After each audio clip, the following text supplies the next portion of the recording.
Hello, and welcome to The Base, Big and Small Screens. Today, today I'd like to talk to you about Jigsaw. That's right, Jigsaw, the eighth movie in the Saw franchise.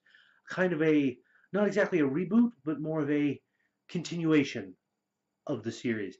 And oh my goodness, it was interesting. I quite enjoyed it.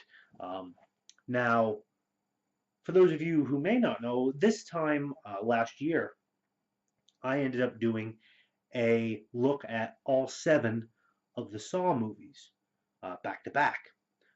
This year I was looking at the Nightmare on Elm Street movies back to back, and today or this year, um, because last year I'm getting all messed up in my head here.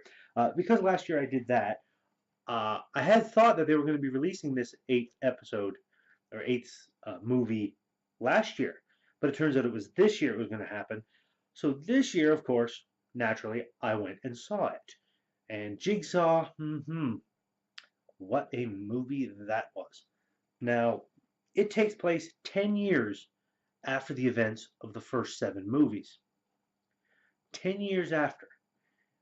Kind of in a bit in the future. There's a little bit of sci-fi mixed into this because there's a handheld laser cutter that cuts through metal and skin and bone and just like can slice through anything. Uh, so there's one of these things in it, and that gets incorporated into a trap at one point. Um, but they're kind of interesting. Uh, but it starts with a new game beginning 10 years after the fact. Um, and one of the victims they end up finding John Kramer's blood, the Jigsaw killer, under his fingernails. So they're like, he can't be alive. And this new game is set in it looks like a farmhouse or some abandoned a farm place. People are connected together, and it's interesting how things play out. Because there's naturally, it's a lot like Saw movies. If you've seen any of the other Saw movies, any of the other seven, this one is not going to uh, it's not going to really do anything different for you because it fits nicely in with the rest. It's just a continuation. They could have called it Saw 8 and it would have been fine. But because they had Saw 3D, which is Saw 7, the final chapter, they ended up having to start this one and they call it Jigsaw, which was cool. Uh, but there's this whole running theme of Jigsaw going to be, is he back from the dead? Did he actually die? Even though we saw them doing an autopsy on the man, um, they're wondering, did he actually die? So you don't know when going into it. They throw enough evidence at you to make you suspect he might still be alive. Uh, and I'm not going to spoil whether or not that is true because you'll have to see it yourself. But there is quite a good story.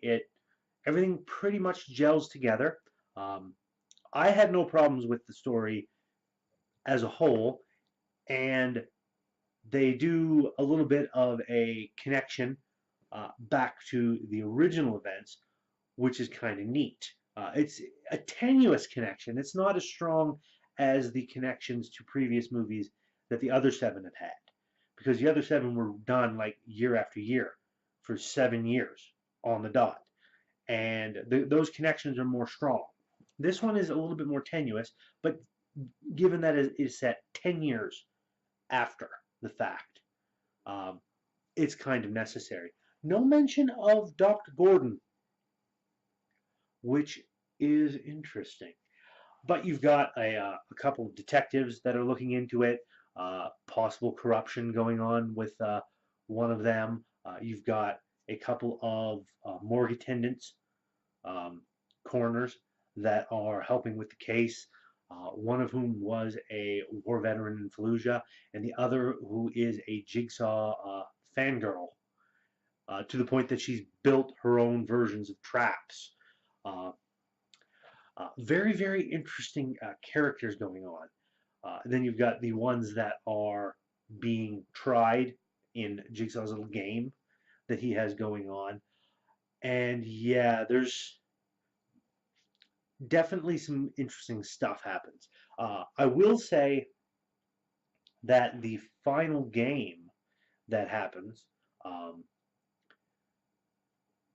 well, there's actually kind of technically two final games between two pairs of people.